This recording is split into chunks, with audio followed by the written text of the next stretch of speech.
So hello class ninth, welcome to Zenith Guru institute. This is Shikhar Khare और आज हैं हम लोग अपने लेक्चर नंबर 1 ग्रेविटेशन में अपने न्यू चैप्टर को स्टार्ट कर रहे हैं। राइट तो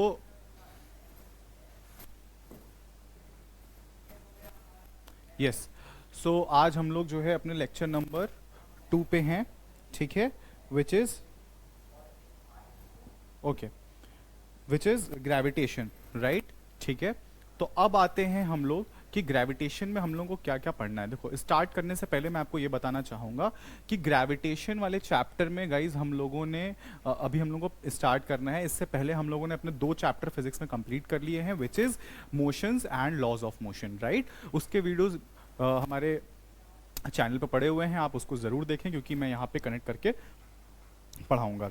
ठीक है, अब आते हैं अपने न्यू लेक्चर में। ठीक, चलो। तो अभी तक देखो, मैंने जो भी बेटा लेक्चर्स लिए हैं वो सारे कनेक्टेड हैं एनसीईआरटी से। सारे एनसीईआरटी बेस्ड क्वेश्चंस हैं।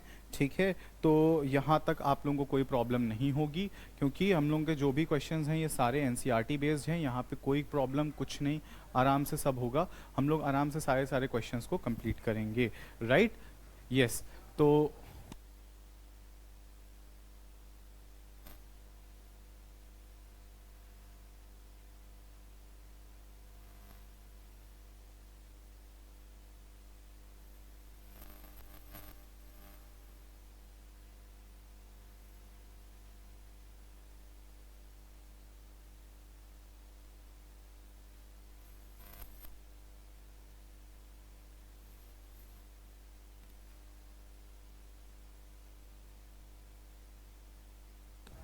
यस, तो अभी देखिए हम लोग जो स्टार्ट करने जा रहे हैं चैप्टर में, जो भी एक्सप्लेन करूंगा आप अपना एनसीईआरटी बुक लेके अपने पास रखना। ठीक है, वो एनसीईआरटी बुक से ही मैं पूरा का पूरा लेक्चर आप लोगों को कवर करने वाला हूं, जिसमें हम लोग एग्जाम्पल और ये सारी चीज़ें डिस्कस करेंगे। ठीक है, तो अब आते हैं अपने लेक्चर पे कि हम लोगों को क्या यहाँ पे मेंशन करना है। अब यहाँ पे बहुत ध्यान से समझना बच्चे कि यहाँ पे देखो, अभी मैं अगर बात करूँ, मैंने आप लोगों को ऐसा इसलिए बोला कि प्रीवियस लेक्चर्स इसलिए इंपॉर्टेंट है बेटा क्योंकि मैं यहाँ पे आप लोगों को पूरा का पूरा कनेक्ट करके पढ़ाने वाला हूँ। ठीक है, तो अभी तक देखो यहाँ पे अगर हम बात करें बेटा, तो हम लोगों ने जो अपना मोशन चैप्टर पढ़ा था, मोशन एंड फोर्सेस। ठीक है, ये जो चैप्टर है बेटा ग्रेविटेशन में जनरली इस चैप्टर के साथ पढ़ाता हूं, बट यहाँ पे क्या है कि मैंने अलग कर दिया है क्योंकि बहुत सारे बच्चे सिर्फ इसके नाम पे लेक्चर्स को ढूंढते हैं ताकि उनको कोई, आप लोगों को कोई प्रॉब्लम ना हो, इसलिए ये चीज़ मैंने यहाँ पे रख दी। नहीं तो मैं एक ही टॉपिक पे एक ही चैप्टर के अंदर इसको भी कवर कर लेता, बट मैंने ऐसा नहीं किया यहाँ पे आप लोगों के सहूलियत के लिए। चलिए ठीक है, अभी तक यहाँ पे देखें, अगर हम ग्रेविटेशन की बात देखें तो बेटा ग्रेविटेशन वाले टॉपिक में क्या होता है, क्यों ये सारी चीजें इन्वॉल्व हैं। देखो, एक चीज यहां पे समझो, जो ये ग्रेविटेशन, जो ये चैप्टर है हमारा ग्रेविटेशन, ठीक है, इसमें आपको क्या पढ़ना है, ये चीजें हम लोग धीरे धीरे डिस्कस कर लेंगे। जहां पे सारे टॉपिक जो भी होंगे वो कहीं ना कहीं आपने फर्स्ट चैप्टर में या सेकंड चैप्टर में मैंने आप लोगों को पढ़ा रखा है थोड़ा थोड़ा, कोई प्रॉब्लम नहीं है। यहाँ पे सारी चीजें हम लोग कवर करेंगे। चलिए अब देखते हैं जो ग्रेविटेशन चैप्टर है हम लोगों का, ग्रेविटेशन ये जो चैप्टर है, इस चैप्टर में हम लोग बेसिकली बात करते हैं फोर्स ऑफ अट्रैक्शन की। समझ में आ गया, फोर्स ऑफ अट्रैक्शन की हम लोग जनरली यहाँ पे बात करते हैं। ठीक है, फोर्स ऑफ अट्रैक्शन, यहाँ पे हम लोग जनरली फोर्स ऑफ अट्रैक्शन की बात करते हैं। ठीक है, अब यहाँ पे क्यों फोर्स ऑफ अट्रैक्शन की बात करते हैं। अगर मैं बात करूं बेटा कि हम लोग ने जो मोशन वाला चैप्टर पढ़ा था, मोशन वाले चैप्टर में मैंने एक चीज आप लोगों को पढ़ाई थी, लास्ट का topic, which is UCM. UCM is uniform circular motion. अब देखो, इस यूनिफॉर्म सर्कुलर मोशन की अगर हम बात करें तो इस यूनिफॉर्म सर्कुलर मोशन में हम लोगों ने पढ़ा था कि मान के चलिए ये एक ऑब्जेक्ट है, ये इस डायरेक्शन में मूव कर रहा है किसी v वेलोसिटी के साथ, ये इसका रेडियस है r। ठीक है, तो अब क्या होगा कि मैंने आपको इसमें बताया था कि जैसे जैसे ये क्योंकि सर्कुलर पाथ पे है, सर्कुलर मोशन कर रहा है, तो इसके पीछे की 2 वजह है कि इसकी सर्कुलैरिटी मेंटेन है। सर्कुलैरिटी मेंटेन होने पे क्या होता है, मेंटेन कैसे हो सकती है सर्कुलैरिटी, क्योंकि यहाँ पे 2 फोर्सेस लगते हैं। 2 फोर्सेस हमारे क्या होंगे, एक होगा सेंट्रीपिटल फोर्स और एक होगा सेंट्रीफ्यूगल फोर्स, ठीक है। तो जो सेंट्रीपिटल फोर्स होगा बेटा वो होगा अंदर की तरफ, जिसको हम लोग सीपी बोलते हैं, और जो सेंट्रीफ्यूगल होगा वो होगा बाहर की तरफ, जिसको हम लोग सीएफ बोलते हैं। तो सर्कुलैरिटी मेंटेन करने के लिए, सर्कुलैरिटी मेंटेन करने के लिए हम लोग बेसिकली क्या करेंगे कि CF और CP को बराबर कर देंगे, ठीक है। तो CF और CP अगर बराबर हुआ, CF बराबर CP हुआ, तो वैसी सिचुएशन में क्या होगा, हमारा सर्कुलैरिटी मेंटेन हो जाएगी और हमारा जो ये जो ऑब्जेक्ट है ये प्रॉपर सर्कुलर फॉर्म में घूमेगा, ठीक है। कुछ ऐसा ही इमेजिन करो अपने प्लैनेटरी मोशंस को, ठीक है। अब चलो अब मैं इस पे आप लोगों को एक्सप्लेन करता हूं। यस, तो अभी तक हम लोगों ने ये चीज देखा कि इस चैप्टर में जो ग्रेविटेशन का यहाँ पे है बेसिकली किससे ये रिलेट करता है, फोर्स ऑफ अट्रैक्शन से रिलेट करता है, ठीक है। फोर्स ऑफ अट्रैक्शन से रिलेट करता है ना, ये चीजें। अब देखो यहाँ पे अगर मैं बात करता हूँ आपसे कि ये जो क्या बोलते हैं, यहाँ पे अगर हम लोग प्लैनेट्स की बात करें, या अगर आप एनसीईआरटी देखो, चलो यस अब आते हैं एनसीईआरटी पे। तो एनसीईआरटी पे यहाँ पे देखो क्या लिखा हुआ है, अभी यहाँ पे बताएगा कि हम लोग ने क्या क्या पढ़ा है, ठीक है। अब एक चीज यहाँ पे ध्यान दो कि we always observe that the motion of a dropped object dropped from a height fall towards the earth. We know that planets go around the sun, moon goes around the earth. So ये जो तीन situation यहाँ पे लिखी है, क्या जो object fall कर रहा है towards the earth, planets go around the sun, और तीसरा क्या है हमारा moon goes around the earth, ठीक है। तो ये तीन जो मोशन यहाँ पे बताए गए हैं, वहां पे ये जो रिस्पॉन्सिबिलिटी, ये जो आइजैक न्यूटन सर हैं यहाँ पे बोल रहे थे कि इन तीनों सिचुएशन के लिए एक ही फोर्स हमारा रिस्पॉन्सिबल होगा, ठीक है, which is called gravitational force, ठीक है, which is called gravitation force, right. चलिए अब आते हैं अपने नेक्स्ट टॉपिक पे, ठीक है, इस वाले पॉइंट पे आते हैं। तो अब यहां पे क्या बताया जा रहा है कि in this chapter we shall learn about the gravitation and the universal law of gravitation, we discuss the motion under gravity under the influence of gravitation force, we shall study how the weight of a object varies from place to place and discuss of conditions of object of the motion, right, fine. अब यहां पे एक चीज देखो, अब आते हैं यहां पे, ठीक है। तो हमने आपको बताया कि यहां पे तीन चीजें बताई गई थी कि object fall towards earth, planets moves around the sun, third moon moves around the earth, ठीक है। तो यहां पे इन तीनों सिचुएशन के लिए जो हमारे आइजैक न्यूटन सर हैं उन्होंने बोला कि इन तीनों मोशन के लिए या ये तीनों चीजों के लिए एक ही चीज रिस्पॉन्सिबल है, वो है ग्रेविटेशनल फोर्स।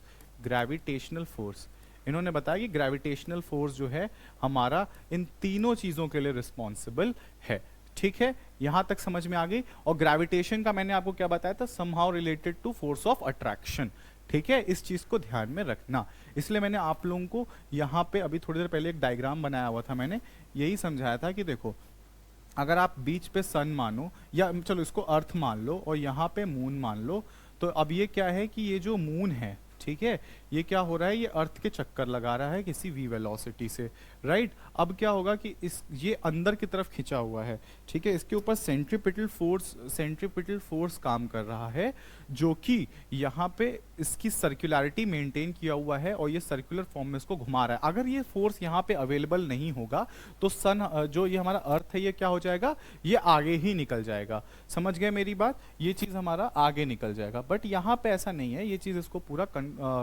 बचा के रखा हुआ है, ठीक है। आ रही है बात मेरी समझ में। अब एक चीज और देखो बेटा, यहाँ तक ये तो ये इसीलिए मैंने आपको यूसीएम पढ़ाया हुआ था अभी थोड़ी देर पहले कि आपको इससे रिलेट हो जाएगा, तो आप इजीली यहाँ पे क्रैक कर पाओगे, कि आपको समझ में आ जाएगा कि ऐसा क्यों हो रहा है, क्यों ग्रेविटेशन फोर्स है और क्या है। तो फोर्स ऑफ अट्रैक्शन यहाँ पे ये काम करेगा।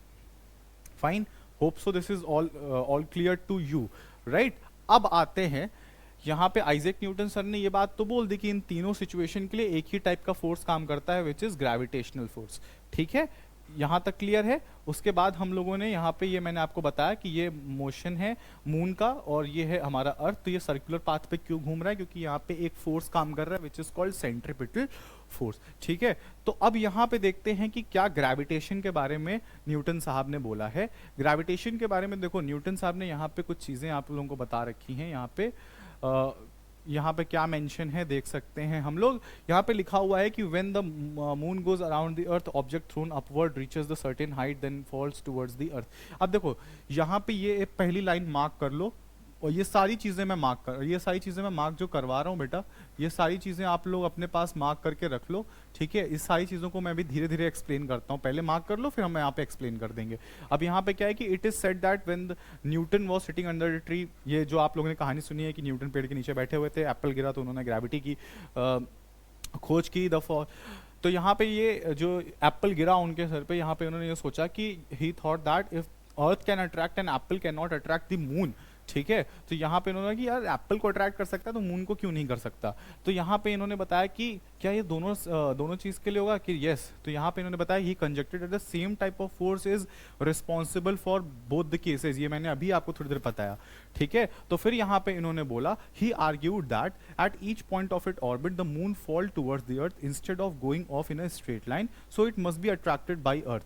We do not really see the moon falling towards the earth, but ऐसा होता है कि हम लोग मून को फॉल होते हुए नहीं देखते। तो यहाँ पे इन्होंने देखो ये एग्जांपल दिया हुआ है सर्कुलर मोशन का, ये मैंने आप लोगों को अभी वहीं पे बताया हुआ था कि ये इसकी वजह से होता है। क्यों हमारा अर्थ की तरफ जो है वो अट्रैक्ट नहीं हो पाता।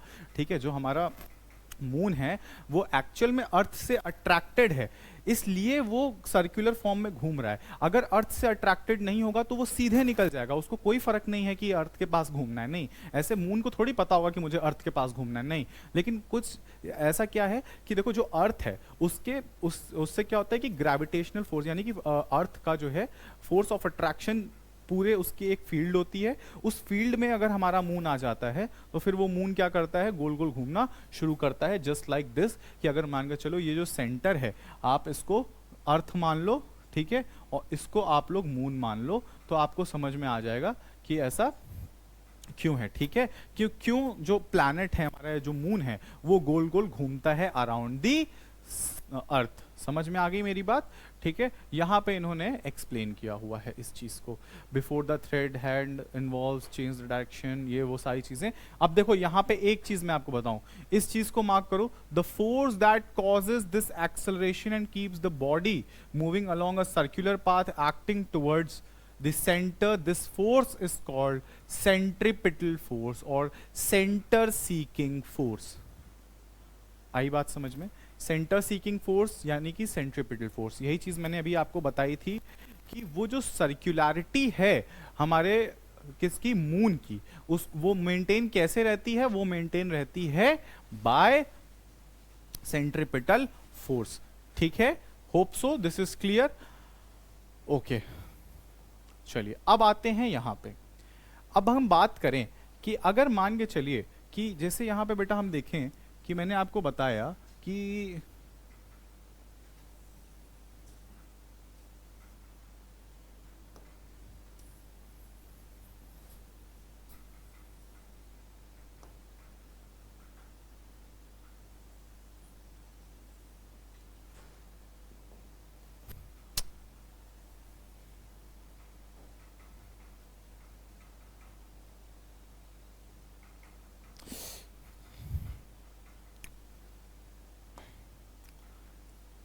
अब मैंने यहाँ पे आपको बताया कि जैसे मान के चलिए ये सर्किल है और यहाँ पे ये एक ऑब्जेक्ट है,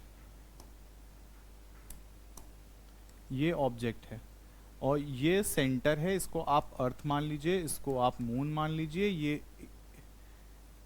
इधर चल रहा है v वेलोसिटी से।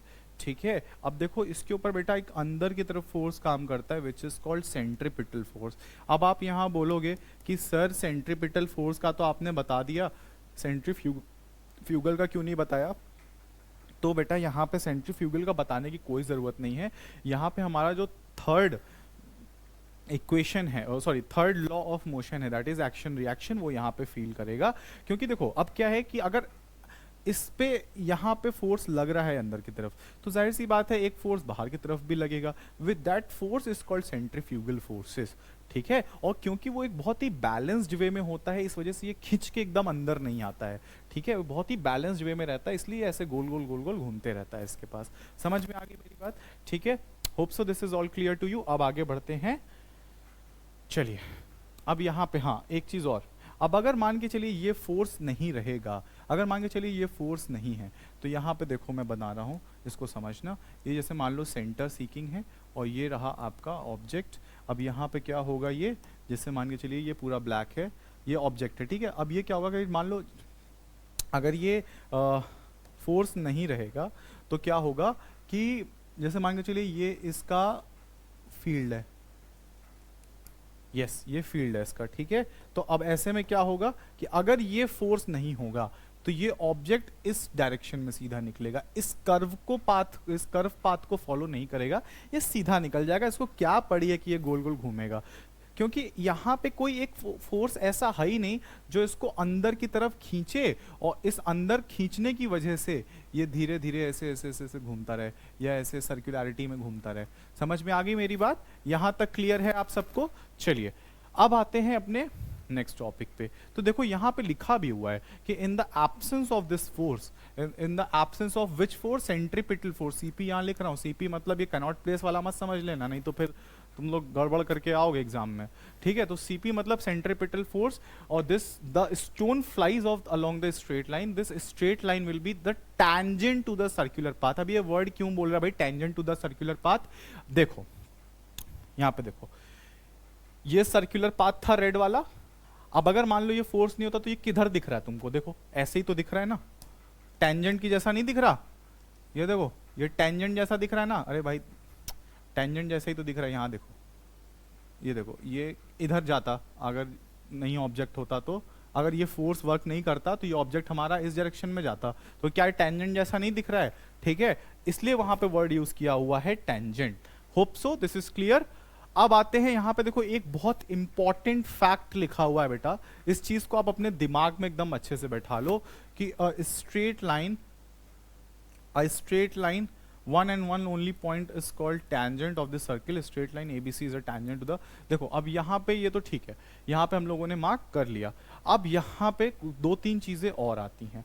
ठीक है, वो क्या है कि the motion of moon around the earth is due to the centripetal force. देखो जो चीज मैंने आपको बताई वो चीज यहाँ पे मेंशन है, इसलिए इसको मार्क कर लो, क्योंकि ये 1 मार्कर क्वेश्चन में आएगा। देखो मैं मार्क करा के इसलिए एक्सप्लेन कर रहा हूँ बेटा, ताकि आपके नंबर ज्यादा बचाए जा सकें। ठीक है, अगर मैं चाहूँ तो मैं भी सीधा सीधा कॉन्सेप्ट पढ़ा करके खत्म कर सकता हूँ, बट यहाँ पे अपना विजन ये नहीं है। यहाँ पे ये कि आपको कितने और, देखो कॉन्सेप्ट तो आपको बेटा कोई भी पढ़ाएगा, 50 वीडियोज हैं आप आराम से पढ़ो, कॉन्सेप्ट ही कॉन्सेप्ट है। लेकिन बात ये आती है कि आपके लेवल पे आप एनसीईआरटी से, क्योंकि ऐसा होता है कि हम लोग कॉन्सेप्ट तो जानते हैं लेकिन कभी कभी कुछ चीजें ऐसी आ जाती हैं जो अपने को समझी में नहीं आती, तो वो एक्चुअल में कहीं कुछ नहीं होता, वो बुक के बीच का होता है।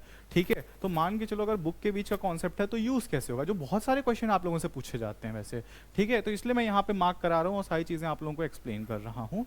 ठीक है, यहाँ पे देखो, the motion of a moon around the earth is due to the centripetal force, this centripetal force is provided by the force of attraction. देखो force of attraction of earth, इसीलिए मैंने आपसे बोला था कि जो ग्रेविटेशन फोर्स है वो समहाउ रिलेटेड टू हमारे फोर्स ऑफ अट्रैक्शन से है। ठीक है, तो अब यहाँ पे आपको समझ में आ रहा है कि अर्थ के द्वारा फोर्स ऑफ अट्रैक्शन का एक फील्ड होता है, उसमें जैसे ही मून एंटर करता है वो क्या होता है कि वो गोल गोल ऐसे घूमने लग जाता है। ठीक है, ये बात समझ में आ गई, क्योंकि यहां पे समझ में आ गया, if there is no such force the moon could pursue the uniform straight line motion. It has been seen that the apple is attracted toward the earth, that does the apple attract the अर्थ।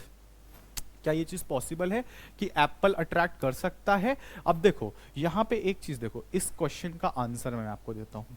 ये जो question आता है कि भाई क्या Apple attract कर सकता है, तो चलो ठीक है देखते हैं। मान के चलो ये अर्थ है और ये एप्पल है।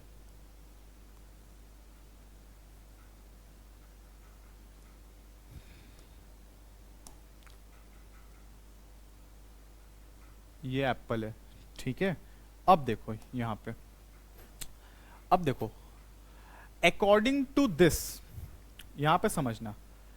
अब सिंपल अगर हम बात करें कि अर्थ अट्रैक्ट करेगा एप्पल को या एप्पल अट्रैक्ट करेगा अर्थ को, अगर मैं इसकी बात करूं तो यस बिल्कुल बात है, ये दोनों ही एक दूसरे को अट्रैक्ट करने वाले हैं।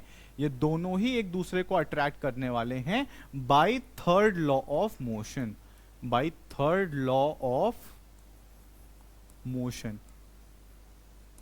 By third law of motion बिल्कुल अट्रैक्ट करने वाले हैं। लेकिन अच्छा अगर सर अट्रैक्ट करने वाले हैं तो ऐसा होना चाहिए ना कि सेब ही अर्थ को खींच ले, कि ऐसा हो सर कि जो सेब है वही अर्थ को खींच ले, ठीक है, कि यहाँ पे सेब है और मालूम पड़ा जमीन ही ऊपर आ गई, ठीक है। तो ऐसा कोई पॉसिबल है?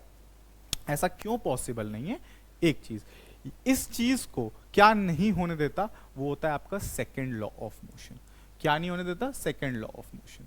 सेकेंड लॉ ऑफ मोशन क्या कहता है sir? Second law of motion देखो ये कहता है sir F is equal to M A है, अगर A निकालोगे तो this will be in a reverse relation of M, यानी कि जिसका मास ज्यादा होगा उसका एक्सेलरेशन कम होगा, जिसके पास मास कम होगा उसका एक्सेलरेशन ज्यादा होगा। समझ में आई बात? यही एक ऐसी वजह है जिससे कि अट्रैक्ट तो ये भी करता है और अट्रैक्ट ये भी करता है, लेकिन एक्शन में सबसे ज्यादा कौन आता है? एप्पल आता है। आ गई मेरी बात समझ में? एप्पल के ऊपर एक्सेलरेशन ज्यादा लगता है इसलिए खींच के नीचे चला आता है। समझ में आई मेरी बात? क्लियर है यहां तक? कोई दिक्कत, कोई परेशानी? होप सो एकदम अच्छे से समझ में आ रहा होगा। ठीक, यहां तक अपने को क्लियर हो गया, ठीक है। और सेम यही आर्ग्यूमेंट अगर हम लोग अपने सोलर सिस्टम में देखें तो बात बिल्कुल सही है कि by arguing the same way we can there exist same force between the sun and the planets. From the above fact Newton concluded that only does the earth can attract an apple and the moon, but all the object in this universe attract each other, and this force of attraction is called gravitation force। ये चीज देखो मैंने यहाँ पे इसीलिए आप लोगों को मैंने पहले ही बता दिया था कि जो हमारा ग्रेविटेशनल फोर्स है is a kind of force of attraction. समझ में आ गई मेरी बात? यहां तक आप सबको क्लियर है कि यहाँ पे कि जो हमारा फोर्स ऑफ अट्रैक्शन है वो बेसिकली क्या है? ठीक है, ग्रेविटेशन फोर्स ही है, ठीक है। यहां तक हम लोगों को अभी तक ये पूरा क्लियर हो गया कि ग्रेविटेशनल फोर्स क्या है, पूरी तरह से हम लोगों का फोर्स ऑफ अट्रैक्शन है, ठीक है। पूरी तरह से क्या है ग्रेविटेशनल फोर्स? एक फोर्स ऑफ अट्रैक्शन है जो अपने लाइक जो चीज अर्थ के पास है, ठीक है।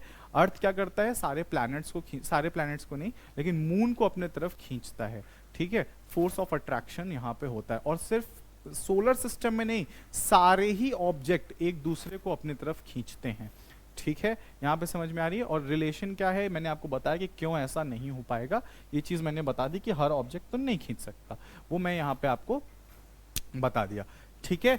यहां तक आप सबको क्लियर है? अब आते हैं, क्योंकि ये जो मैंने एक लाइन बोली है ना, वो एक लाइन ये जो थी कि yes even not only earth but every object in the universe can attract each and other, ठीक है। तो यहां पे क्या मैं बोल रहा हूं कि जो भी अदर ऑब्जेक्ट्स हैं वो भी अट्रैक्ट करते हैं एक दूसरे को, and this force of attraction is called gravitational force. समझ में आई मेरी बात? ठीक है। तो ये जो यहां पे वर्ड मैंने यूज किया ग्रेविटेशनल फोर्स, इससे यहां से एक चीज निकल के आती है which is universal law of gravitation. Universal law of gravitation. अब इसके नाम में ये यूनिवर्सल लॉ क्या बताता है? अब इसके नाम में जो यूनिवर्सल लॉ ऑफ ग्रेविटेशन है वो ये बताता है, यूनिवर्सल लिखा है ना, यूनिवर्सल यानी कि पूरे ब्रह्मांड के लिए ये चीज सत्य है। समझ में आई? यानी कि पूरे ब्रह्मांड में ये चीज लगती है, ठीक है। तो अब आते हैं हम लोग सीधा सीधा यूनिवर्सल लॉ ऑफ ग्रेविटेशन में। Universal law of gravitation. अब ये यूनिवर्सल लॉ ऑफ ग्रेविटेशन में क्या होगा बताओ? देखो यूनिवर्सल लॉ ऑफ ग्रेविटेशन में बेटा आपको यह बताया जाता है कि every object in the universe, ठीक है, जो भी ऑब्जेक्ट हैं, या मान के चलिए कि जो भी ऑब्जेक्ट है, मान के चलिए एक ऑब्जेक्ट यहां पे है और एक ऑब्जेक्ट इधर है, ठीक है, इसका मान m1 मान लीजिए मास, और इसका मास m2 मान लीजिए, और इनके बीच की डिस्टेंस को, इसके बीच के डिस्टेंस को r मान लीजिए।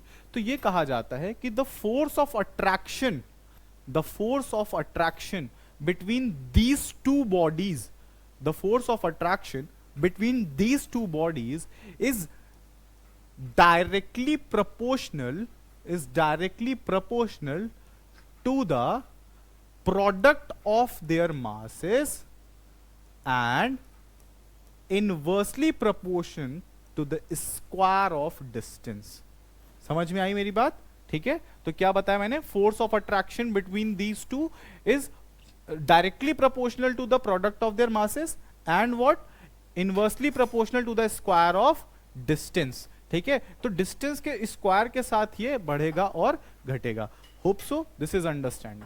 चलिए अब आते हैं, अब इनको कंबाइन कर देते हैं। कंबाइन करके अपन क्या देखेंगे कि ये F is directly proportional to m1 m2 by R square आ जाएगा। ठीक है, अब देखो, ठीक, अब ये चीज है तो आओ इधर, अब यहां पे क्या होगा, F इज इक्वल्स टू, ये डायरेक्टली प्रोपोर्शनल का साइन हटेगा तो क्या आ जाएगा G, और फिर क्या आ जाएगा m1 m2 by are square. ये देखो, तो F is equals to G m1 m2 by R square. ये फोर्स ऑफ अट्रैक्शन किसी भी दो बॉडीज के बीच में लगेगा, और ये जो G है this is known as the gravitation constant, gravitation constant. ये क्या है, एक ग्रेविटेशनल कांस्टेंट है। समझ में आ गई मेरी बात? ठीक है, तो अभी तक हम लोगों ने क्या पढ़ा, हम लोगों ने ये पढ़ा, ये जो चैप्टर हम लोग ने जब स्टार्ट किया तो हम लोगों ने बेसिकली यही एक बात करी कि कोई भी ऑब्जेक्ट जो कि सर्कुलर फॉर्म में घूम रहा है, कोई भी ऐसा मोशन जो सर्कुलर फॉर्म में हो रहा है, या जैसे कि एप्पल अर्थ पे गिर रहा है, ठीक है, और जो सन के अराउंड जो भी मोशंस हो रहे हैं वो सारे मोशंस के लिए रिस्पॉन्सिबल कौन सा मोशन होगा, एक ही मोशन होगा which is called centripetal force. समझ में आ गई मेरी बात? ठीक है, यहां तक क्लियर है? ओके, अब यहाँ पे बीच में एक क्वेश्चन आता है कि यार अर्थ ने एप्पल को खींच लिया, लेकिन एप्पल ने अर्थ को खींचा कि नहीं खींचा, तो वो भी मैंने आपको एक्सप्लेन कर दिया कि जिसका मास ज्यादा होगा उसका एक्सेलरेशन कम होगा, बट जिसका मास कम होगा उसका एक्सेलरेशन ज्यादा होगा। इस बात को मद्देनजर रखते हुए आपको समझ में आ गया होगा कि यहाँ पे अर्थ का मास ज्यादा था इसलिए एक्सेलरेशन उसकी कम होगी, और एप्पल का मास कम था इसलिए एक्सेलरेशन ज्यादा होगी। तो सबसे ज्यादा एक्सेलरेशन से कौन मूव करेगा एक दूसरे की तरफ, वो मूव करेगा एप्पल अर्थ की तरफ। ठीक है, यहां तक क्लियर है? और इस बात को जैसे हम लोगों ने क्लियर किया कि यस, इस टाइप के जो भी फोर्स ऑफ अट्रैक्शन होते हैं उसको हम लोग ग्रेविटेशनल फोर्सेस कहते हैं। क्या बोलते हैं? ग्रेविटेशनल फोर्सेस कहते हैं। ठीक है, ऐसे फोर्स को हम लोग क्या बोलते हैं? ग्रेविटेशनल फोर्स बोलते हैं। ठीक है, तो अब यहां पे हम लोग ने देखा कि यस, और फिर यहां पे आइजैक न्यूटन सर ने ये बोला कि हाँ भाई, ये जो फोर्स है ये सारे ऑब्जेक्ट्स के बीच में लगता है। ये जो ग्रेविटेशनल फोर्स है यानी कि फोर्स ऑफ अट्रैक्शन, ये सारे ऑब्जेक्ट्स के बीच में लगता है। ठीक है, तो वहां से एक नया कॉन्सेप्ट निकल के आया यूनिवर्सल लॉ ऑफ ग्रेविटेशन का। यूनिवर्सल लॉ ऑफ ग्रेविटेशन का मतलब यहां पे क्या होगा कि यानी कि फोर्स ऑफ अट्रैक्शन यूनिवर्सली सारे ऑब्जेक्ट्स के लिए इक्वल है, सेम है। ठीक है, यानी कि सारे ऑब्जेक्ट यूनिवर्स में एक दूसरे के ऊपर फोर्स लगाते हैं। ठीक है, लेकिन बात यह है कि सर अगर ऐसा होता है तो क्यों नहीं हम लोग एक ऑब्जेक्ट से दूसरे ऑब्जेक्ट से टकरा जाते हैं? वो ऐसा इसलिए नहीं होता है क्योंकि इस टाइम आप अभी अट्रैक्टेड किससे हो? अर्थ से अट्रैक्टेड हो, है ना? तो वो जो फोर्स ऑफ अट्रैक्शन है अर्थ का और आपके बीच का, वो इतना ज्यादा स्ट्रांग है कि वो आपके और दूसरे ऑब्जेक्ट के बीच में फोर्स ऑफ अट्रैक्शन है उसको कैंसिल कर देता है। समझ में आ गई मेरी बात? इस वजह से हम लोग अट्रैक्ट नहीं होते। चलिए अब आते हैं नेक्स्ट कॉन्सेप्ट पे। ठीक है, यहां तक ये चीज हम लोग ने देख ली। ये आता है हमारा यूनिवर्सल लॉ ऑफ ग्रेविटेशन। यहां पे लिखा क्या हुआ है, इस चीज को मार्क कर लीजिए कि every object in the universe attract every other object with a force which is proportional to the product of their masses and inversely proportional to the square of their distance between them. The force is along the line joining to the center. ठीक है, यानी कि जो force का action होगा या effect जो होगा, ठीक है, वो फोर्स मतलब उसकी जो खींचने की डायरेक्शन होगी वो किधर होगी, वो इस डायरेक्शन में होगी जहां पे मैं आपको दिखा रहा हूँ। ये इस line of joining force, joining the centres, यहाँ पे वो एक्ट करेगा। ठीक है, ये रहा फॉर्मूला, मैंने ये फॉर्मूला भी आपको बता दिया। The gravitational force between the to uniform object is directed along the centres.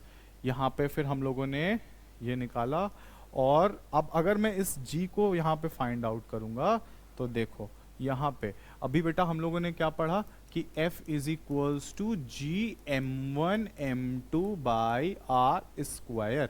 अब अगर हमको ये g निकालना होगा तो क्या करेंगे, इसको क्रॉस मल्टीप्लाई करेंगे इससे, so this will B F R square by what, F R square by what, m1 m2, ठीक है, बाई m1 m2। ठीक है, तो अब यहां से यूनिट तुम अगर निकालो, यहां से यूनिट निकालो तो इसकी यूनिट क्या आ जाएगी, इसकी यूनिट देखो, पहले तो फोर्स की यूनिट हो जाएगी न्यूटन, ठीक है, उसके बाद रेडियस है यानी कि डिस्टेंस है तो मीटर हो जाएगी, तो न्यूटन मीटर स्क्वायर हो गई। अपॉन में आ जाओ, अब ये एक मान लो केजी में होगा तो दूसरा भी केजी में होगा, यानी कि केजी का स्क्वायर हो जाएगा। ठीक है, तो अब इसकी यूनिट क्या बनती है, newton metre square per KG square. तो इस ग्रेविटेशन कांस्टेंट की वैल्यू भी है 6.66 into 10 to the power -11, sorry yes 10 to the power -11 newton metre square per KG square. ये रहा, ये इसकी रिकमेंडेड वैल्यू है। देखो यहाँ पे पॉइंट के बाद कुछ थोड़ा बहुत चेंज आता है, इसमें कोई बहुत बड़ी बात नहीं है। अब अगर आप देखो तो ये -11 लिखा हुआ है, ठीक है, इसका मतलब समझ रहे हो ये 6.66 10 की पावर 11 से डिवाइड होगा। समझ रहे हो कितना छोटा हो गया ये फोर्स, कितना छोटा हो गया। इस यही वजह होती है कि कोई अदर ऑब्जेक्ट एक दूसरे को अट्रैक्ट नहीं कर पाते, जबकि नेचुरली वो करेंगे, नेचुरली वो बिल्कुल करेंगे क्योंकि ये यूनिवर्सल लॉ है। बट यहाँ पे प्रॉब्लम ये है कि वैल्यू ही इतनी छोटी है कि कर ही नहीं पाएंगे। समझ गए मेरी बात, ठीक है। अब आ जाते हैं इस पे, ठीक, the SI unit is Newton meter square per kg square. The value of G was found out by the Henry Cavendish. देखो इसको मार्क कर लो, ये आ जाता है, ठीक है, ये आ जाता है by the sensitive balance. The accepted value of G is 6.66. यहाँ पे मैंने इसको 6 बना दिया, बट आप 6.67 भी लिख सकते हो, इट डजेंट मैटर। बहुत ज़्यादा मार्क्स नहीं आपके, मतलब लाइक यहाँ पे मार्क्स आपके जाएंगे नहीं। और नॉर्मल आपको देखो ध्यान किसका देना है, आपको ध्यान देना है यहाँ पे 6.6, यहाँ तक तो ध्यान दो बिल्कुल। उसके बाद ऐसा भी नहीं कि यहाँ पे आप वैल्यू 4 5 2 3 कुछ भी लिख दो, ऐसा नहीं है। यहाँ पे आप पॉइंट कोशिश करो कि 6 के बाद या तो 6 लिखो या तो 7 लिखो, इससे ज़्यादा मत लिखना कुछ भी इधर उधर, ठीक है। उसके बाद ये 11 का ध्यान रखो, -11 का, और फिर ये यूनिट्स का ध्यान रखो। इसका ध्यान रख लोगे तुम मार्क्स खींच ले जाओगे, बाकी तुम्हारे मार्क्स वक्त ज़्यादा नहीं कटने वाले, ठीक है। Hope so this is understand, okay.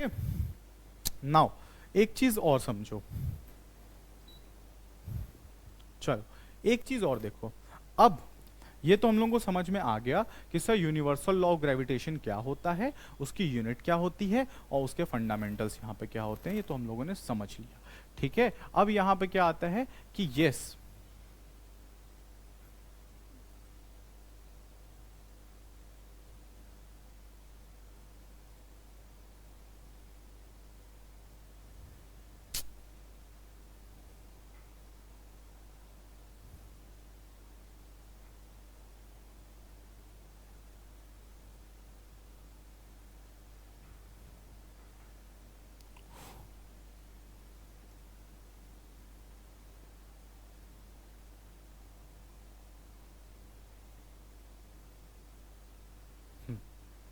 Yes अब देखिए, अब यहाँ पे क्या है कि we know that we know that there exists a force of attraction between two objects. Commute the value of this force between you and your sitting close by friend. Conclude how you can not experience the force. ठीक है, ये चीजें मैंने आप लोगों को बता दी. अब यहाँ पे देखो, एक चीज यहाँ पे मैं मार्क जो करा रहा हूँ उसको कर लेना, बहुत इंपॉर्टेंट यहाँ लिखी हुई है. जहाँ पे ये चीज आपको बेटा, ये चीज मैं मार्क इस वजह से कराता हूँ क्योंकि यहाँ पे ये सारी चीजें कभी कभी डायरेक्टली एग्जाम में आपसे पूछ ली जाती हैं. अब ये क्या कह रहा है कि the law is universal in the sense that it is applicable to the all bodies whether the bodies are big, small or whether they are celestial or terrestrial. यानी कि ये जो ऑब्जेक्ट, ये जो फोर्स है ग्रेविटेशनल, ये किसके ऊपर, ये सारे फोर्सेस, मतलब ये सारे ऑब्जेक्ट के ऊपर लगता है. वो आपका छोटा ऑब्जेक्ट हो, बड़ा ऑब्जेक्ट हो, ठीक है, सेलेस्टियल हो, टेरेस्ट्रियल हो, कुछ भी हो, सब पे लगता है. ठीक है, यानी कि ये फोर्स ऑफ अट्रैक्शन एप्लीकेबल है हर जगह. ठीक, hope so this is clear. अब आते हैं इनवर्स स्क्वायर में, अब आते हैं इनवर्स स्क्वायर फंक्शन में. वो क्या बोल रहा है, देखो, saying that f is inversely proportional to the square of the distance. f is inversely proportional to the square of the distance means, for example यहाँ पे देखो, ये इसका मतलब समझ लो, ये चीज पूछा जाता है, ये जो यहाँ पे मेंशन किया हुआ है, ये चीज पूछा जाता है that if d gets bigger by the factor 6 तो f बिकम्स 1/36 टाइम्स. यानी कि अगर अगर यहाँ पे 6 की अगर 2 आएगा तो यहाँ पे कितने टाइम हो जाएगा, 1/4. अगर 4 आएगा तो कितना होगा, 16. ठीक है, समझ में आ गई मेरी बात. यानी कि स्क्वायर्स के हिसाब से बढ़ेगा. समझ में आ गया, इसलिए यहाँ पे अगर 6 लिखा है तो 136 टाइम्स वो होगा. समझ में आ गया. Hope so this is all clear. यहाँ तक आप सबको क्लियर हुआ होगा, कोई प्रॉब्लम यहाँ तक? यस, ठीक है. तो ये सारी चीजें आप लोग नोट करो. ठीक है, यस, आप इसको नोट करो. मैं 2 मिनट में आता हूं.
Okay, yes.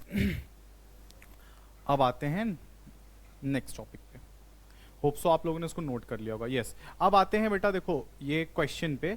यहाँ पे एक ये क्वेश्चन नहीं है, ये बेसिकली जो एग्जाम्पल आपको गिवन है, ये आपको एग्जाम्पल इसलिए गिवन है ताकि आपको वैल्यूज जो आ रही हैं उसको निकाल के बताया जा सके. यहाँ पे देखो, इसलिए मैं इसको बहुत ज़्यादा इधर उधर नहीं कर रहा हूँ, मैं इसको यहीं पे ही एक्सप्लेन किए देता हूँ आप लोगों के लिए. ठीक है, इसमें बहुत ज़्यादा कुछ दिमाग खराब करने की ज़रूरत नहीं है ना. तो एक काम करते हैं, यहाँ पे देखो क्वेश्चन लेते हैं पहले. Just a second. यस, अब आओ.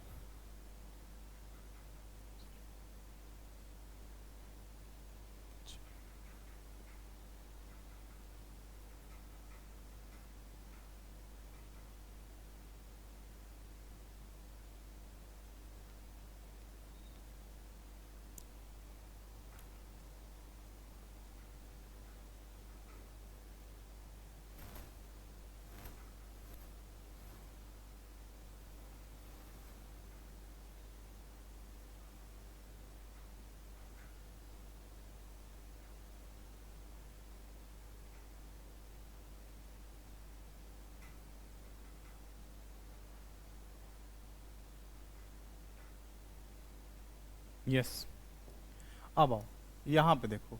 अब यहाँ पे ये क्या है कि the mass of the earth is, अब यहाँ पे देखो जो क्या बता रहा है कि जो हमारा अर्थ है ना, वो मून पे कितना फोर्स एक्सर्ट करता है। ये क्वेश्चन उससे रिलेटेड है कि जो हमारा मून, जो अर्थ है, वो मून पे कितना फोर्स एक्सर्ट करता है, ये यहाँ पे निकाला गया है। यहाँ पे देखो, यहाँ पे क्या बोला गया है कि मास का, अर्थ का मास कितना बोला गया है, अर्थ का मास कितना बोला गया है, 6 इंटू 10⁻24 kgs, ये हमारे अर्थ का मास है। उसके बाद हमारे मून का मास कितना बोला गया है, मून का मास कितना बोला गया है, 7.4 इंटू 10⁻22 kgs, यही तो बोला गया है। ठीक है, अब क्या होगा, ठीक, ये दोनों मास हो गए।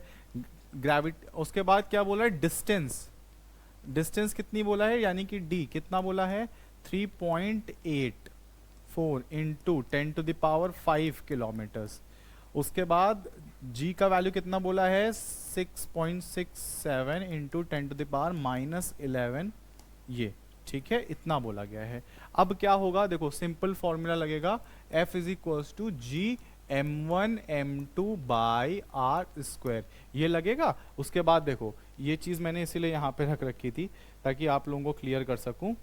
ठीक है, अब यहाँ पे क्या होगा, यस, अब ये यहाँ पे आप लोग देख सकते हो, हाँ जी, ये देखो ये क्या है कि ये फॉर्मूला अप्लाई किया, g की जगह पे वैल्यू मैंने g की रखी विच इज 6.67, ये देख सकते हो। उसके बाद मास हमारा अर्थ का आ गया, उसके बाद मास हमारा मून का आ गया, उसके बाद आर स्क्वायर दैट इज, ये रहा तुम्हारा डिस्टेंस बिटवीन देम। इसको सॉल्व करने पे we are getting 2.02 into 10⁻20 newtons. ठीक है, इतने न्यूटन का फोर्स अर्थ किस पे लगाता है, हमारे मून पे लगाता है। Hope so this is clear to all of you. यहां पे ये हम लोगों का क्वेश्चन कंप्लीट होता है। अच्छा देखो, एग्जाम्पल वाले क्वेश्चन बेटा मैं आपको पूरे करा दूंगा, ठीक है। बाकी जो इन टेक्स्ट क्वेश्चन होते हैं ये मैं तब कराऊंगा जब हम लोग ये पढ़ेंगे, इम्पोर्टेंस, जब हम लोग एक्सरसाइज के क्वेश्चंस पढ़ेंगे ना, जब करा देंगे। ठीक है, अभी इन टेक्स्ट वाले क्वेश्चन छोड़ दे रहे हैं, बाकी एग्जाम्पल वाले करा देते हैं। अब आता है importance of universal law of gravitation. ठीक है, अब आता है हमारा importance of universal law of gravitation, इसको देखते हैं। अब यहाँ पे तुम दो तीन चीजों को समझो बहुत प्रैक्टिकलिटी के साथ। ये अभी तक हम लोगों ने जो पढ़ा है फोर्स ऑफ ग्रेविटेशन के बारे में, उससे आपको ये जरूर पता चल गया कि force of gravitation is nothing, या फोर्स ऑफ या gravitational force is nothing but the force of attraction between the two bodies और the two masses which are put together in by the distance R या distance D. ठीक है, उनके बीच में force of attraction लगता ही लगता है, और यही फोर्स ऑफ अट्रैक्शन क्या है, आपका ग्रेविटेशनल पुल है। ठीक है, समझ में आ गया। अब देखो ये क्या यहाँ पे बोल रहा है कि importance of universal law of gravitation, यहाँ पे क्या मेंशन है, universal law of gravitation successfully explain several phenomena which came to be connected. ठीक है, देखो ये चीजें मैं इसलिए मार्क करा रहा हूं बेटा क्योंकि आप कभी बुक रीड नहीं करते हो, बुक रीड नहीं करते हो, क्वेश्चन यहीं से कुछ ना कुछ फ्रेम हो जाता है, 1-2 मार्कर का 5 मार्कर का क्वेश्चन यहीं से आ जाता है। उसके बाद फिर आप कहते हो कि ये इनके नोट्स खराब थे, इस फैकल्टी ने अच्छा नहीं पढ़ाया, इस टीचर ने अच्छा नहीं पढ़ाया, फिर आप लोग ये सब बातें करने लगते हो। बट इट्स ओके, कोई बात नहीं। यहाँ पे देखो इसलिए मैं सारी चीजें, और मैं इसलिए भी करा रहा हूँ क्योंकि ताकि बहुत से बच्चे एनटीएससी देने की भी सोच रहे होंगे, तो यहाँ पे ये होता है कि सारी चीजें देखो एनटीएससी में अगर आपको समझ में आए तो मैं आपको सच बता रहा हूँ, एनटीएससी के मैक्सिमम क्वेश्चन एनसीईआरटी के होते हैं, मैक्सिमम क्वेश्चन एनसीईआरटी से होते हैं। ठीक है, तो वहां पे आपको बस एनसीईआरटी आपको सही से पढ़नी है, बाकी कोई दिक्कत नहीं है। चलो समझ में आई मेरी बात। तो यहाँ पे क्या दिखा है, the force that binds us to the earth. ठीक है, the motion of the moon around the earth, motion of the planet around the sun and the tides due to the moon and the sun. ठीक है, ये यहाँ पे importance है universal law of gravitation की। समझ में आया, ये 4 पॉइंट्स आपके बहुत इंपॉर्टेंट है, जिससे हमको अर्थ बांध रखा हुआ है, मून को अर्थ ने बांध रखा हुआ है, प्लैनेट्स अराउंड द सन इसकी वजह से ही घूमते हैं, tides due to the moon and the sun. ठीक है, क्लियर हो रहा है। अब यहाँ पे आते हैं हम लोग नेक्स्ट टॉपिक पे विच इज फ्री फॉल। देखो अभी तक हम लोगों ने बेटा यहाँ पे ग्रेविटेशनल फोर्स और universal law of gravitation cover कर लिया है। अब आते हैं हम लोग फ्री फॉल के केस में। फ्री फॉल का केस हम लोग यहाँ पे डिस्कस करते हैं, जो कि मैंने ऑलरेडी डिस्कस किया हुआ है, ठीक है, बट मैं फिर भी आप लोगों के साथ डिस्कस कर लेता हूँ, ठीक है। ओके, तो यहाँ पे क्या लिखा हुआ है, we have learn that the earth attract object towards it, this is due to the gravitational force whenever object falls towards the earth under the influence of the force alone, we say that the objects are in the free fall. ये यहाँ पे आप mark कर लो, ठीक है। तो हम लोग फ्री फॉल के केस में क्या क्या बात करते हैं कि whenever an object fall towards the earth only under the influence of the force of attraction, ठीक है, तो वैसे फोर्स को हम लोग क्या कहते हैं, सॉरी वैसे केस को हम लोग क्या कहते हैं, फ्री फॉल का केस बोलते हैं। क्या बोलते हैं, फ्री फॉल का केस। फिर से देखो क्या बोल रहा हूँ, whenever object fall towards the earth under this force alone, we say that the objects are in the free fall. Is there any change in the, अब यहाँ पे देखो क्वेश्चन, हाँ इस क्वेश्चन को मार्क करो, ये जो चीज है मैं इसको रेड पेन से मार्क करवा देता हूँ आप लोगों को। यस, इस चीज को चलो मार्क कर लो।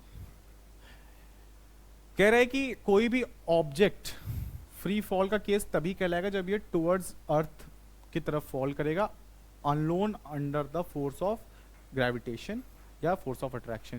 कह रहा है कि क्या ऐसे केस में is there any change in the velocity of falling objects, ठीक है, क्या जो ऑब्जेक्ट गिर रहा है उस पे यहां पे कोई वेलोसिटी में चेंज आएगा, ठीक है। तो अब क्योंकि देखो यहां पे समझना, while falling, यहां पे आंसर दे रहा है कि while falling there is no change in the direction of the motion of the object, but due to earth attraction there will be change in the magnitude of the velocity। समझ में आ रहा है, यानी कि इसका आंसर है yes, होगा, बिल्कुल चेंज होगा। क्यों, क्योंकि अर्थ का फोर्स ऑफ अट्रैक्शन ज्यादा है। मैं ऐसा इसलिए बोल रहा हूं, फिर से बात को समझना। देखो जब मान के चलो अर्थ यहाँ पे है, ऑब्जेक्ट यहाँ पे है, अभी फोर्स ऑफ अट्रैक्शन दूरी की वजह से थोड़ा सा कम लगेगा, दूरी ज्यादा है तो फोर्स थोड़ा कम लगेगा, लेकिन जैसे जैसे दूरी कम होगी तो फोर्स ज्यादा होता चला जाएगा ना। अभी जो फोर्स, मान के चलो मैं एग्जांपल देता हूँ, ये दो ऑब्जेक्ट हैं, है ना, ये मान के चलो अर्थ है और ये एक छोटा सा ऑब्जेक्ट है। अभी देखो यहाँ पे अभी ये इतनी दूर पे है तो फोर्स जो लगेगा वो थोड़ा कम लगेगा, है ना, लेकिन अभी ये यही सेम ऑब्जेक्ट है और ये ऑब्जेक्ट यहाँ पे आ जाए तो क्या आप बताओ फोर्स ज्यादा नहीं लगेगा, बिल्कुल लगेगा, क्योंकि डिस्टेंस कम है तो फोर्स ज्यादा ही होगा, जाहिर सी बात है। यानी कि जैसे जैसे आगे आना शुरू करेगा वैसे वैसे फोर्स ज्यादा लगेगा, ठीक है, बात समझ में आई। तो इस वजह से यहाँ पे हमारे चेंज इन मैग्नीट्यूड होता है वेलोसिटी के, और इस वजह से जब भी कोई बॉडी फ्री फॉल के केस पे होती है तो वहां पे उसका वेलोसिटी में चेंज आता ही आता है। Hope so this is clear. Any change in a velocity involves acceleration. Whenever an object fall towards the earth, an acceleration is involved. बिल्कुल बिल्कुल सही बात है कि जब भी कोई भी बॉडी हमारी टुवर्ड्स अर्थ फॉल होगी तो वो क्या होगा, यहाँ पे जरूर से एक्सेलरेशन होगा। एंड दिस एक्सेलरेशन, अब देखो क्या बोल रहा है, this acceleration is due to the earth gravitational force, इसलिए हम लोग इसको क्या बोलते हैं, एक्सेलरेशन ड्यू टू ग्रेविटी बोलते हैं। समझ में आ गया। So therefore this acceleration is called the acceleration due to gravitational force of the earth और acceleration due to gravity. It is denoted by the letter G, ठीक है। और इसकी अब क्योंकि एक्सेलरेशन है तो यूनिट भी इसकी एक्सेलरेशन वाली होगी, विच इज मीटर पर सेकेंड स्क्वायर, ठीक है। यहां तक समझ में आ गया। होप सो यहां तक आप लोगों को कोई प्रॉब्लम नहीं हुई होगी। अब यहाँ पे देखो दो तीन चीजें आपसे बोल रहा है। अब यहाँ पे कह रहा है कि we know that we know from the second law of motion that the force is the product of mass and acceleration.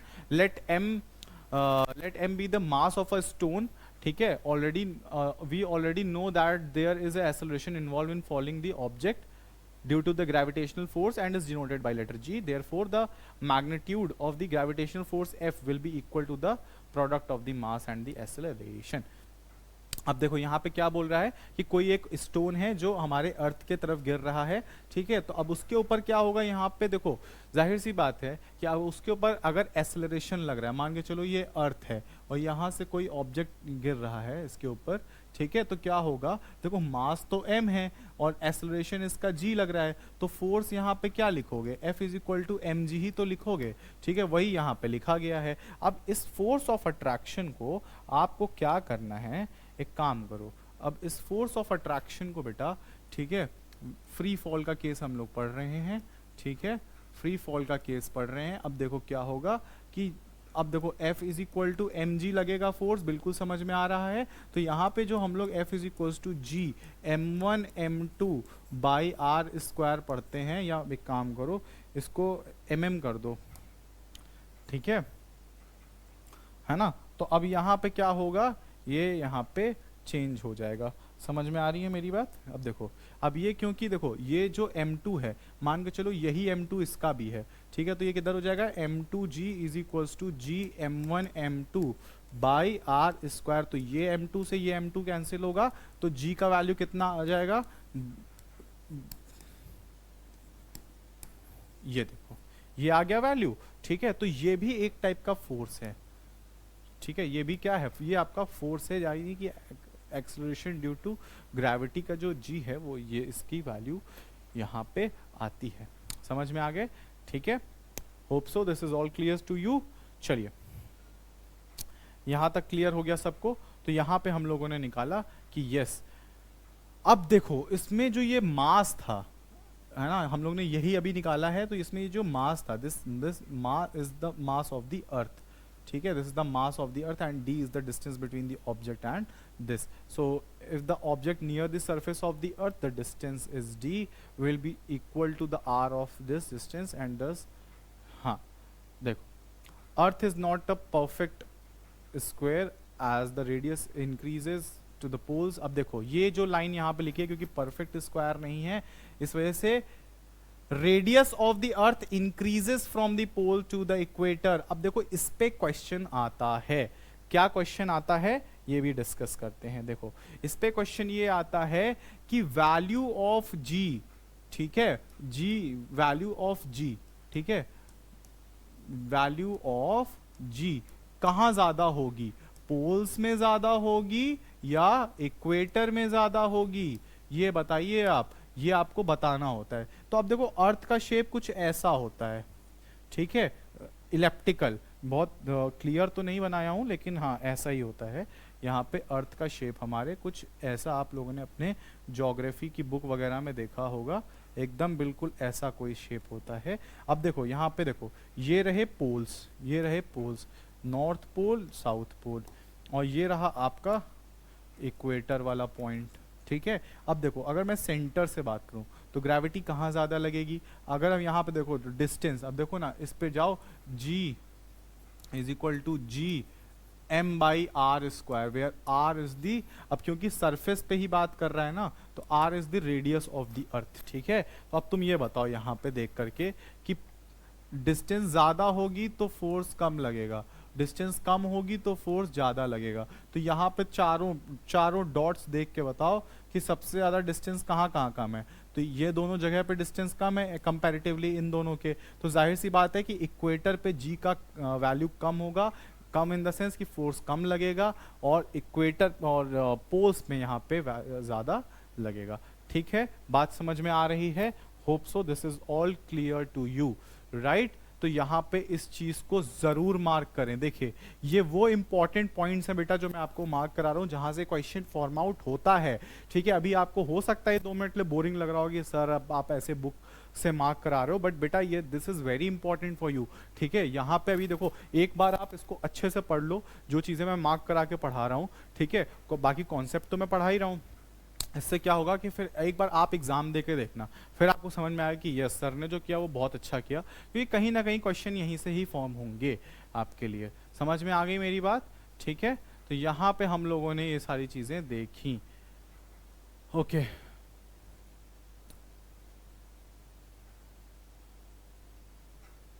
अब यहाँ पे देखो जी का वैल्यू कैलकुलेट कर रहे हैं। जी का वैल्यू देखो 9.8 लेते हैं, नहीं तो अप्रोक्सीमेटली 10 ले लिया जाता है। ठीक है, अब ये 9.8 से 10 इसीलिए लिया जाता है क्योंकि पोल्स में कुछ और होगा, इक्वेटर्स में कुछ और होगा, तो इस वजह से थोड़ी सी फ्लक्चुएशन होती है वैल्यू में। इसलिए 9.8 से सीधा 10 मीटर पर सेकेंड स्क्वायर यहाँ पे लेते हैं, कभी कभी कैलकुलेशन को आसान बनाने के लिए भी लेते हैं। 0.02 से क्या ही फर्क पड़ जाएगा, ऐसा आप लोगों को लगता है, लेकिन फर्क पड़ता है भाई, ठीक है। तो एक्सेलरेशन ड्यू टू ग्रेविटी का वैल्यू यहाँ पे मेंशन हो गया। समझ में आ गई मेरी बात? तो ठीक है, ये पॉइंट्स हम लोगों के क्लियर हो गए। फ्री फॉल का केस हम लोगों का क्लियर होता है। अब यहाँ पे क्या रहा है कि motion of object under the influence of gravitation force of the earth. Okay चलो,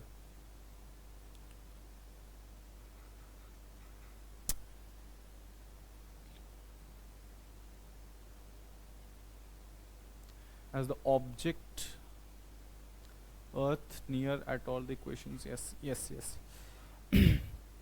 students, I have already discussed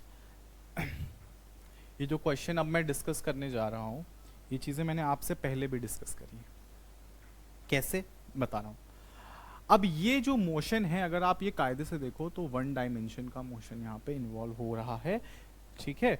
यहाँ पे अगर मैं आप लोगों को बताऊं तो ये बेसिकली वन डायमेंशन का मोशन यहाँ पे इन्वॉल्व होगा। कैसे? क्योंकि यहाँ पे अगर आप देखो तो आपको समझ में आएगा कि बेसिकली अगर हम फ्री फॉल की केस की बात करते हैं तो फ्री फॉल के केस में यहाँ पे क्या होगा बेटा, यहाँ पे अगर आप देखो फ्री फॉल के केस में, समझना मेरी बात, फ्री फॉल के केस में यहाँ पे क्या होगा, देखो ऑब्जेक्ट ऊपर से नीचे इस डायरेक्शन में गिरेगा ना, है ना। 2 मिनट के लिए आप वो सारे फोर्सेस भूल जाओ या एक्शंस भूल जाओ। जैसे कि मान लो यहाँ बॉल रखी, आपने मारा और ये बॉल ऐसे ऊपर ऐसे आकर के गिरी, तो ऐसे मोशंस को 2 मिनट के लिए आप भूल जाओ, ठीक है। या जो आप काइट्स उड़ाते हो, यहाँ पे आप खड़े हो और आपने यहाँ पे काइट उड़ा रखी है, ये सारी चीज़ें 2 मिनट के लिए भूल जाओ, क्योंकि ये two dimension motion, 3 dimension motions के पार्ट होते हैं। बट आप इनको 2 मिनट के लिए भूल जाएं। तो हम लोग जनरल अगर बात करें तो हम लोग इस मोशन की बात कर रहे थे। तो ऐसे जो मोशंस हैं बेटा, ये कैसे हैं, ये हमारे 1 डायमेंशन मोशंस हैं। क्या है? 1 dimension,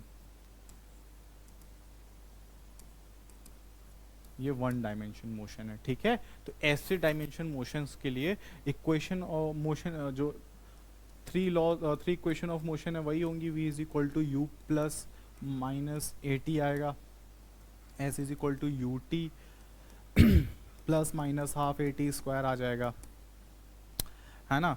v square minus U square is equal to 2as आ जाएगा, है ना, अगर स्ट्रेट लाइन मोशन है तो। लेकिन जहां ये इस टाइप का कोई मोशन बना, ठीक है, वहां ये फट से कौन सा आ जाएगा हमारा, ये तुरंत हमारा जो v is equal to U plus minus A है, ये कन्वर्ट हो जाएगा g से, ठीक है।